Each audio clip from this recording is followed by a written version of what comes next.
AsSalamu Alykum wa rahmatullahi wa barakatuhu. Welcome to another episode of Barakah Broadcast. In these episodes, we'll be listening to people from our Muslim community and talking about the struggles they faced through their journey and try to learn and benefit from them, Insha Allah, and try to bring the ummah together one broadcast at a time. Today, our guest is Br.Chafik Ziadeh.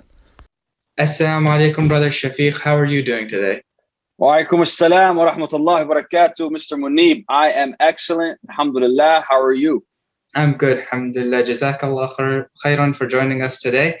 To start off, could you tell us a little bit about yourself? Wa iyyakum. Thank you for having me. I'm really looking forward to this segment with you. Telling you a little bit about myself. Yeah, I mean, my name is Shafiq. I have been a part of the kind of San Francisco Bay Area community, Muslim community, for my entire life, essentially. There isn't really anything too exciting about me personally, but I think the excitement comes from the fact that my entire life as a youth and as a teenager and a young adult, and even now as a professional, I've been deeply involved and heavily involved with the Muslim community. That's kind of been my entire life. And that's a little bit about myself.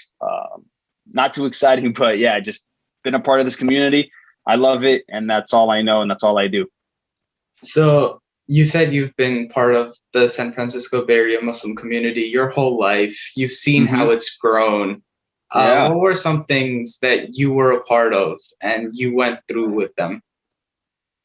Well, I mean, the first big growth moment that I can recall, I was a kid. I don't remember how old I was. Could have been, I really don't know, just a young, maybe in elementary school or something, but old enough to have, memory of. It's when at MCA or, Granada, we all of a sudden got this brand new basketball court. I don't remember the details of this story. I'm sure some of the older folks, the OGs, will know the details, but it was something like Nike did something or said something. And there was some kind of I don't know, where they were like, all right, we're going to sponsor or build you guys a basketball court. Before that, it was just those old hoops in the parking lot. I know, I'm sure you know what I'm talking about. Yeah. And then all of a sudden we got this brand new basketball court. That was, for us kids at the time, that was huge. All of a sudden we have this beautiful state-of-the-art basketball court. So that's definitely one thing, one moment of growth that I recall for the Muslim community. And then just in general, the growth of the amount of Muslims in the Bay Area. I've definitely noticed it, over the last 10, 15 and 20 years. I was obviously younger 20 years ago, but again, old enough to notice. It's just, subhanAllah, more masajid, more organizations, more community centers, more people, more programs, more speakers. It's just growing and growing and growing. And I love that. So what other things were you a part of that you contributed to and that helped a lot in the masjid and masajids around the place? I don't know, man. I try to do a lot. I don't feel like I've contributed too much or anything significant. Whatever little good that I have done, I just pray that Allah accepts. I really don't know. I don't have anything amazing that I've contributed. I mean, as a youth or as an older youth, I was a part of the MCA youth committee where I would just help put on events for the Muslim youth. I've done halaqas. I've led halaqas for kids at the masjid. And I worked at Granada, and I saw the first graduating high school class, because when I was at Granada, we didn't have a high school. So I had my hands. I kind of had some involvement in the high school, seeing the high school program grow.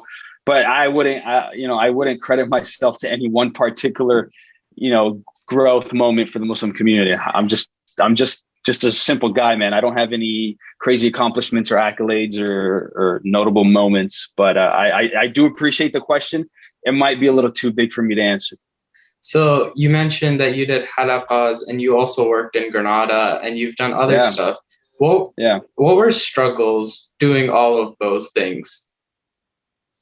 I mean, there's just there are different layers of struggles, right? So one bigger struggle that most people might not want to talk about, and I have no problem talking about it because I think it's important. Working within the Muslim nonprofit kind of realm, it's very difficult to make a livable wage. Most of my peers went the more traditional route of being in the Silicon Valley by working at, or aiming to work at top tech companies as engineers or whatever it is other career paths they took. And, companies like Google and Apple and Facebook have billions of dollars in cash and are worth, $1 trillion+ dollars. So they can afford to pay top talent, top dollar. Now, not to say that the Muslim community doesn't want to, but unfortunately it cannot compete with, big tech companies that are worth trillions and billions of dollars. So naturally the pay is a lot less. And that is a struggle. It's, you come to a point where you realize, well, I love the work that I'm doing. Obviously it's for the sake of Allah, but I still got to survive in one of the most expensive places in the US. I'm not any one part. I'm not going to name any one particular organization, but in general, Muslim organizations, especially if they're nonprofit, they can't pay. They can't pay as much, and that is a struggle. So that's probably one of the bigger struggles that I probably faced. Working within the community for the last X amount of years. So you mentioned it's like a huge thing that you aren't able to get paid much, and then you have to live off whatever you're getting paid, and it's not that much because obviously the communities can't afford to pay a high wage. What inspired you to keep going? And you were like, I have to go through this and I have to help this community. Yeah, that's a good question, man. I mean, again, there's so many layers to it. Like, the two answers I would give you is, number one, I thought about getting out of the space, not because I didn't like it or I didn't want to contribute to the Muslim community, but because I at one point in my life finally decided, hey, I want to get married. And then I realized, okay, my expenses are going to get higher. So maybe I need a different source of income just for the sake of being able to afford a certain lifestyle. I thought about getting out of the space and working in tech and, in sales and marketing. But after applying to a few companies and interviewing with a few companies, by the end of the day, it didn't feel right. It felt like I was going to be just one more employee amongst thousands and tens of thousands of employees that are helping this multi-billion-dollar company make more billions. All for what? All for a paycheck at the end of the month? Yeah, the paycheck's important to pay my bills, but then what? It didn't really feel fulfilling or sound fulfilling. So I guess one of the inspirations, to answer your question more directly, was the fact that anything and everything that I would do within the Muslim community, I would see the results and I would feel the results and I would impact lives, right? Not to sound dramatic, but any program you put on for the youth, you would see the youth go through that program and learn and benefit. And that's such a fulfilling feeling to have. So that was one of the inspirations I had. And then I guess the other one would be growing up, there were people that filled in the role that I'm doing now, like older people. When I was a kid, there were people that were there for us as kids and as youth, and they would help and make sure there are programs and resources available. And I feel like I want to do that for the next generation. Like, it's an ongoing cycle. You have to pass the torch along, And I said, well, if I leave and then this person leaves, and there are amazing people within the community right now, from Coach Ismail, who also went to Granada, to literally a handful of teachers at Granada who went to Granada. And I'm just using Granada as one example. I mean, there are MCA and Peace Terrace and a bunch of organizations, but they're in that space. And if we were to all leave, then what? Who's going to really pave the way and pass on the torch for the next generation, and then hope that they do the same? And the only way we can hope that they do the same is A, to make dua for it, and B, actually inspire them. Yeah. And then, it's not the least important, but I'm mentioning it last because maybe it's obvious. By the end of the day, man, my dad used to always tell me, keep your eyes on the big prize, and the big prize is pleasing Allah subhanahu wa ta'ala and getting into Jannah. You know what I mean? I'm going to be in the Bay Area for what? Allahu A'lam, another 10, 20, 30, 40, 50 years. Cool. I'll be fine. I'll get by. You know what I mean? But inshallah, we're going to be in Jannah and hopefully Jannah for those forever. And it's just this work that I do, if my intention is right, inshallah, Allah subhanahu wa ta'ala accepts it from me. And, that's kind of where I'm going to reap, inshallah, along with all of us, the big prize, inshallah.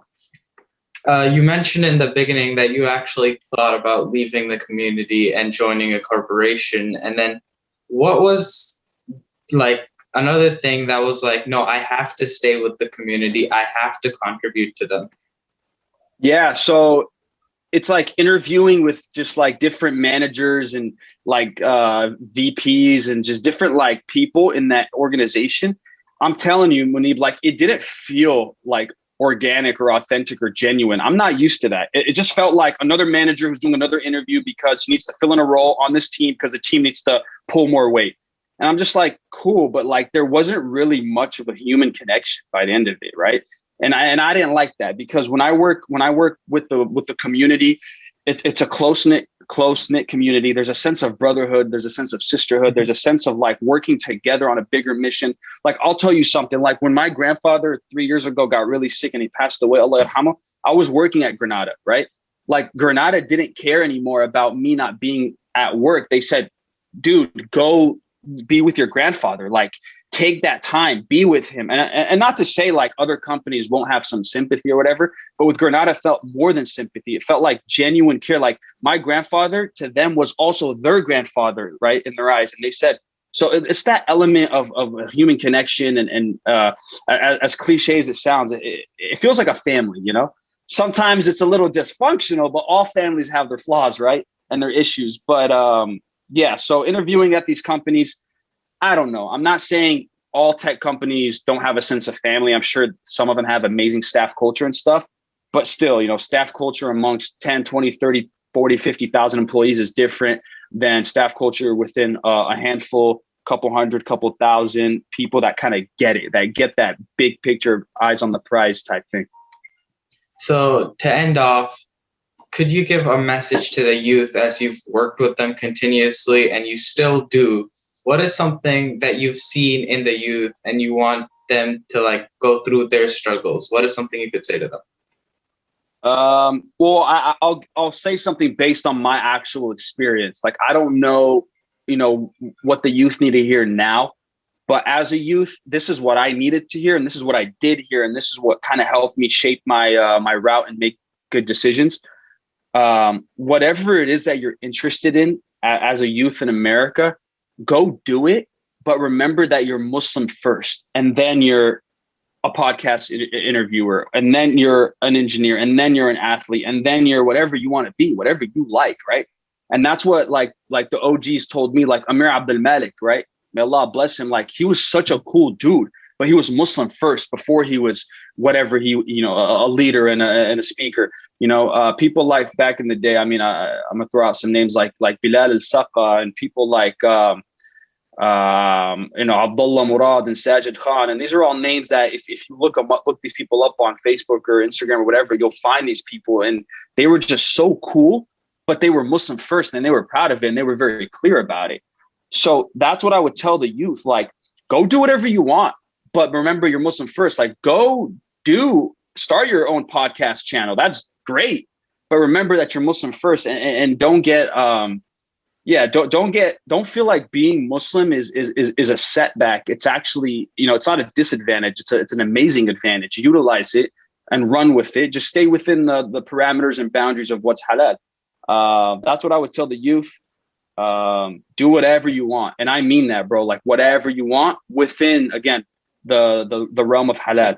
If you want to be, I don't know, like if you want to be an astronaut, be an astronaut. If you want to be an artist, a creative, an author, an engineer, a doctor, I don't care. No one cares. Even despite this little, you know, gray cloud that's going to be hovering over you, you feel like you have to be a certain thing because of maybe family influence or whatever, societal pressure. Trust me, man, you don't have to be anything other than what you know that you want to be or what drives you and your passion. But as long as you're able to put being Muslim first, that's kind of my 2 cents there. Jazakallah khairan, Brother Shafiq, for joining us, and everybody else. I would like to end off today. AsSalamu Alykum wa rahmatullahi wa barakatuhu. Wa alaikum assalam wa rahmatullahi wa barakatuh.